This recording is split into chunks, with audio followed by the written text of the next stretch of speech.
ഈ കാണുന്ന ആൾക്കൂട്ടം എവിടെയാണെന്നറിയാമോ? ശ്രദ്ധിച്ചു നോക്കൂ. ഈ തിരക്ക് എവിടെയാണെന്നറിയാമോ? നിങ്ങൾ എവിടെയെങ്കിലും കണ്ടിട്ടുണ്ടോ ഈ തിരക്ക്? മറ്റെങ്ങുമല്ല, ന്യൂഡൽഹിയിലെ നോർത്ത് അവന്യൂവിനടുത്തുള്ള രാഷ്ട്രപതി ഭവൻ്റെ 35 നമ്പർ ഗേറ്റിൽ കൂടി കടന്നു വന്നവരാണ് ഈ ആൾക്കൂട്ടത്തിനകത്തുള്ളത്. ഇത് രാഷ്ട്രപതി ഭവനിലെ അമൃത് ഉദ്യാനാണ് നിങ്ങൾ ഈ കാണുന്നത്. 15 ഏക്കറിൽ പരന്നു കിടക്കുന്ന അമൃത് ഉദ്യാനത്തെ രാഷ്ട്രപതി ഭവൻ്റെ ആത്മാവായി ആണെന്ന് തന്നെ പറയാം. 2024 ഓഗസ്റ്റ് 16 മുതൽ 2024 സെപ്റ്റംബർ 15 വരെ പൊതുജനങ്ങൾക്കായി തുറന്നു കൊടുത്തിരുന്നു.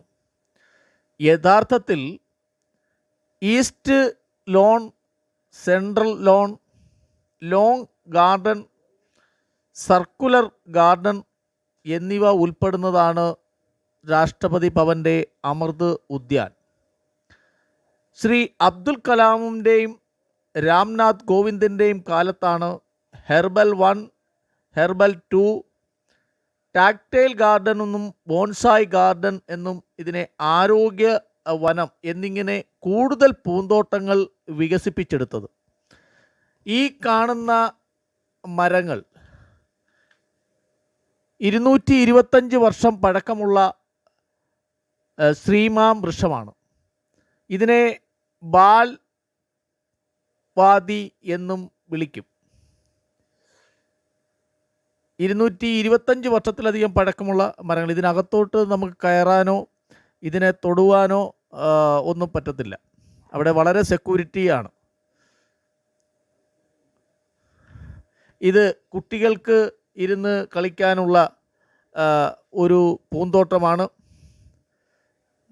തുടങ്ങി ഇതിനകത്ത് നിരവധി അപൂർവമായ കാഴ്ചകളാണ്. ഈ മരം നോക്കൂ.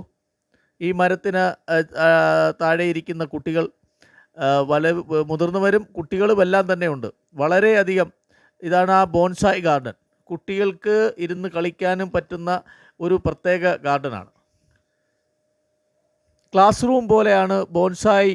വൃത്താകൃതിയുള്ള പൂന്തോട്ടമാണ് ഇത്. കുട്ടികൾക്കെല്ലാം ഇരുന്ന് കളിക്കാൻ പറ്റുന്ന ഒരു പൂന്തോട്ടമാണ് ഇത്. പ്രത്യേകം കുട്ടികൾക്കായിട്ട് പ്രത്യേകം ക്യൂറേറ്റ് ചെയ്ത ഒരു പൂന്തോട്ടമാണ്.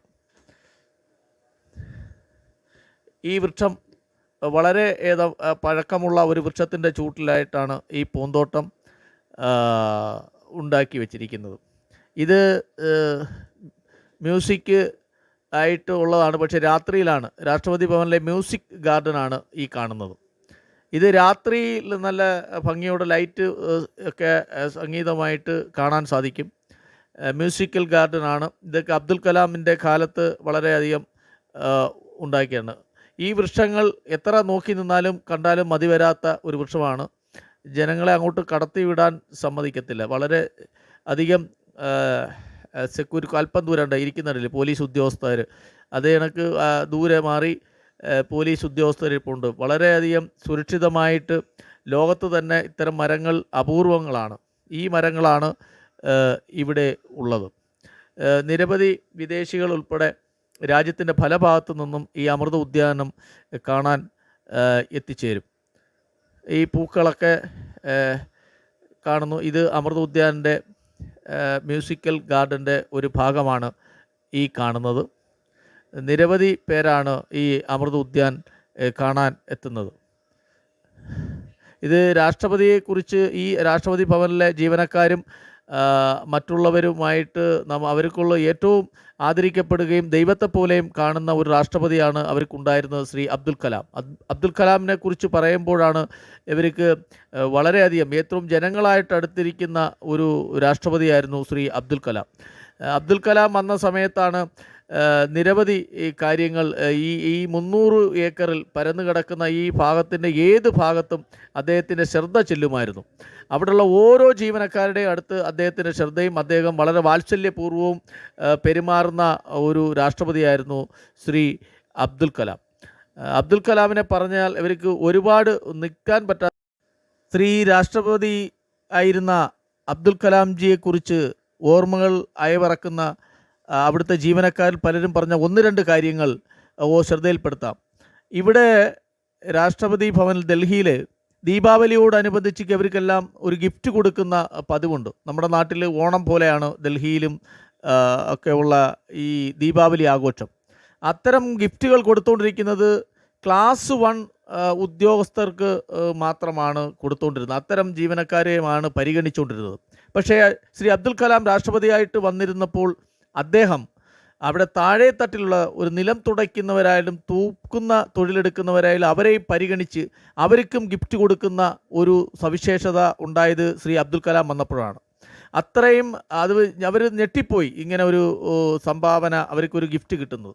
അവിടെ എല്ലാവരെയും ആ 300 ഏക്കറിൽ പരന്നു കിടക്കുന്ന ആ സ്ഥലങ്ങളിൽ മുഴുവനും അദ്ദേഹത്തിൻ്റെ ശ്രദ്ധ വരുമായിരുന്നു. അവിടെ വികസനത്തിൽ രാഷ്ട്രപതി ഇപ്പോൾ കാട് കയറി കിടന്ന പലയിടത്തും വികസനങ്ങൾ പോലെ അതിനകത്ത് ശ്രദ്ധ വരുത്തിയത് അദ്ദേഹം രാഷ്ട്രപതിയായിട്ട് വന്നതിന് ശേഷമാണ്. ഒരിക്കൽ തപാൽ വകുപ്പിൻ്റെ 150-ാം വാർഷികം ആഘോഷിക്കുന്ന സമയത്ത് അദ്ദേഹം മന്ത്രിമാരും ഉയർന്ന ഉദ്യോഗസ്ഥരും ക്ലാസ് 1 ജീവനക്കാരും മാത്രം പങ്കെടുത്താൽ പോരാ, ഈ പോസ്റ്റ്മാൻമാരായിട്ടുള്ള താഴെത്തട്ടിൽ ജനങ്ങളുമായിട്ട് ഉള്ള ആൾക്കാരെ അവരെ വിളിക്കണമെന്ന് പറഞ്ഞാൽ അങ്ങനെ 150 പോസ്റ്റ്മാനെ വിളിച്ച് ആദരവ് കൊടുക്കുന്ന ഒരു സംഭവം ഉണ്ടായി. അതേപോലെ തന്നെ അദ്ദേഹം ഈ ഇഫ്താർ വിരുന്ന് ഈ രാഷ്ട്രപതി ഭവനിൽ നടത്തുന്ന ഒരു സമ്പ്രദായമുണ്ട്. അത് അദ്ദേഹം രാഷ്ട്രപതിയായിട്ടിരുന്നപ്പോൾ ആ ഇഫ്താർ വിരുന്നിന് ചിലവാകുന്ന തുകകളെല്ലാം തന്നെ അദ്ദേഹം യത്തീംഖാനയ്ക്ക് കൊടുക്കുകയും ഇഫ്താർ വിരുന്ന് രാഷ്ട്രപതി ഭവനിൽ നിർത്തലാക്കുകയും ചെയ്യുകയുണ്ടായി.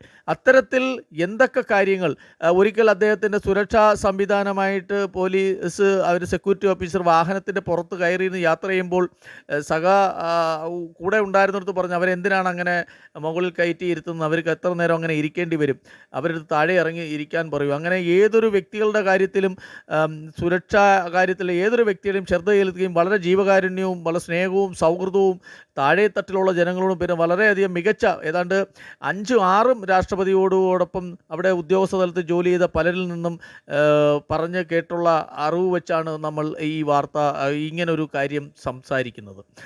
അതിപ്പോൾ അതിനുശേഷം പല രാഷ്ട്രപതിമാരും പലരും തുടരുകയും പലരും പല രീതിക്ക് വരുമെങ്കിലും ജനങ്ങളോട് അടുത്തിടപെടുന്നതിൽ മുൻപന്തിയിൽ നിന്ന ഒരു രാഷ്ട്രപതിയാണ് ശ്രീ അബ്ദുൽ കലാം.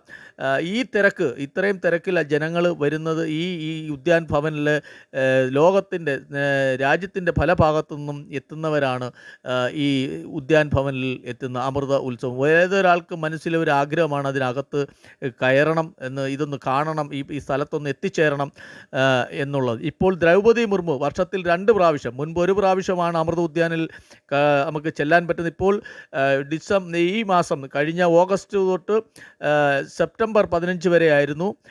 ഇനി ഫെബ്രുവരി മാസവും മാർച്ച് മാസത്തിലുമാണ്